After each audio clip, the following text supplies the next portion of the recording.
Hi everyone! Welcome back to my YouTube channel. It's me, your Madam Daminians, Regine Bernardo. And for today's hair tutorial vlog, gagawa po tayo ng hair rebond plus cysteine straightening at yung Brazilian na 4-in-1 treatment na gamit namin po dito sa Team Reginians.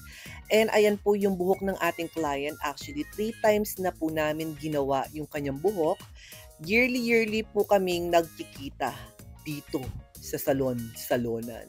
So ayan po, pinashampoo ko na po yung buhok niya, and kung mapapansin niyo po, kulot po talagang natural ang buhok niya, mataba yung strand at talagang sobrang dami po ng kanyang buhok-buhukan.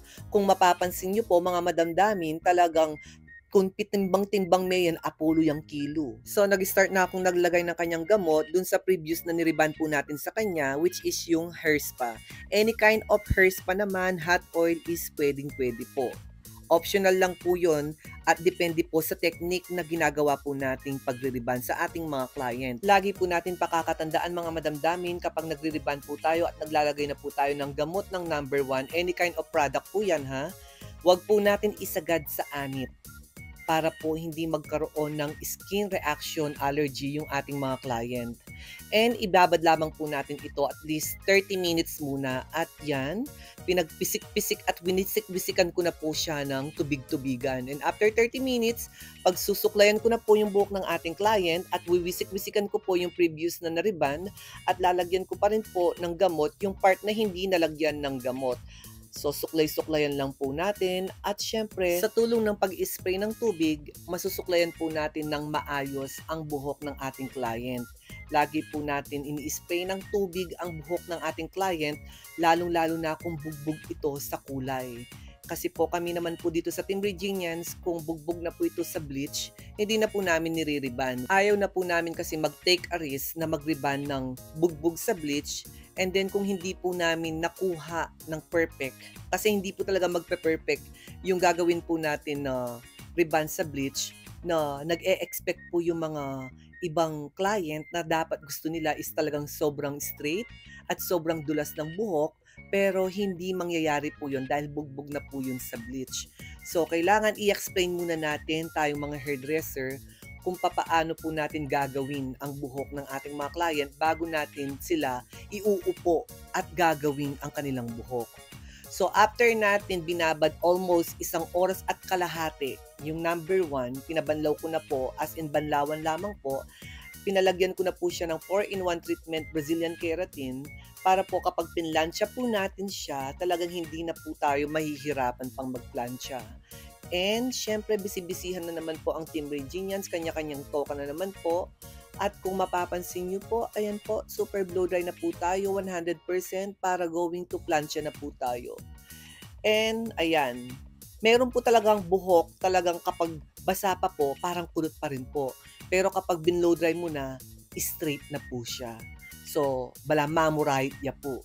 So, may mga na-encounter na rin po kaming ganyan talaga na yung buhok po nila, pagbasa, super kulot. Pero kapag na-blow dry na po ng maayos, o yun, diretso na po. At using U-Lady Hair Iron, ayan, yung manipis po yung plate ha. Ito po kasi yung pangmalakasan namin na ginagamit dito na pang-rebond. Mula noon hanggang ngayon, talagang maaasahan po namin itong plansyang ito. Ang kagandahan po kasi niya ay hindi po siya nananabunot. At the same time, hindi po yung literal na magdadry ang buhok kapag pinaplansya po natin siya. Bagkus, lalo po siyang kikinang talaga. When it comes sa pagre-rebond, ayan, kitang-kita nyo naman po yung result. At pwede po kayo mag-check out sa aming Shopee account or TikTok account, ayan po, yung Regine Bernardo Beauty Salon. And after natin naplansyahan ng utik-utik, as in manipisan lamang po, diretso na po tayo sa neutralizer. Yung neutralizer po, hindi po natin dapat pinupuro yan. Nilalagyan pa rin po natin siya ng hair spa, hot oil, any kind of brand po ng pang hair spa para po hindi po talaga matapang yung neutralizer, kasi si neutralizer may tendency mag-rubberize yung buhok, lalong-lalo na kapag may kulay po yung buhok tapos pinuro-puro nyo po yung neutralizer. Na-experience ko na po yan, talagang hindi po siya advisable na ipupuro. So, kailangan po talagang meron po siyang hot oil or any kind of hair spa. So, ibabad lamang po si neutralizer at least 30 minutes. After 30 minutes, super banlaw at nilagyan ko na po ng cysteine. Hindi ko na po na-videohan dahil sobrang busy na po kami dito sa Team Reginians. Pero ang paglalagay po nito is para lang po kayo nagkulay o kaya lang po nag-rebond.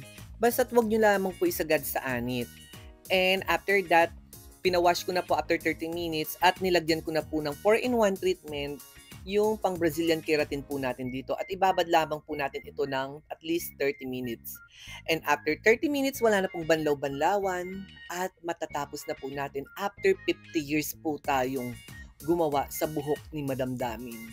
So 3 times na po namin ginawa yung buhok niya and dito sa pagbo-blow dry, makikita na po natin yung final result niya kung meron pa po siyang back job, kung meron pa po siyang mga bukong-bukong or part na wavy-wavy. At iniiwasan lamang po natin talaga yung masunog yung buhok ng ating mga client dahil hindi na po natin mababack job yon.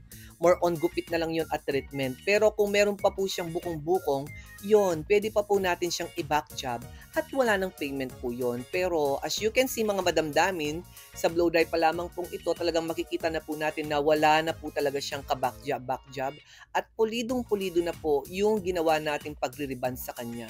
So ayan po, wala pa pong plancha-plancha yan, blow dry lamang po at as you can see mga madamdamin talagang wala na po yung malapansit kanton niyang buhok-buhukan. Siyempre, kailangan pa rin po natin itong planchahin para pumasok po yung Brazilian keratin na nilagay po natin at mananggapan po siya ng karampatang straightening dahil meron po tayong nilagay ng cysteine straightening which is ito po yung pinakasikreto po sa rebond. Talagang kapag nilagyan niyo po ng cysteine straightening after ng neutralizer, panalong-panalo yung rebond mo as in wala siyang back job. Ito po yung sikreto namin kung bakit hindi po kami nagkakaroon ng back job when it comes sa pagre-rebond lalo na sa super kinky hair.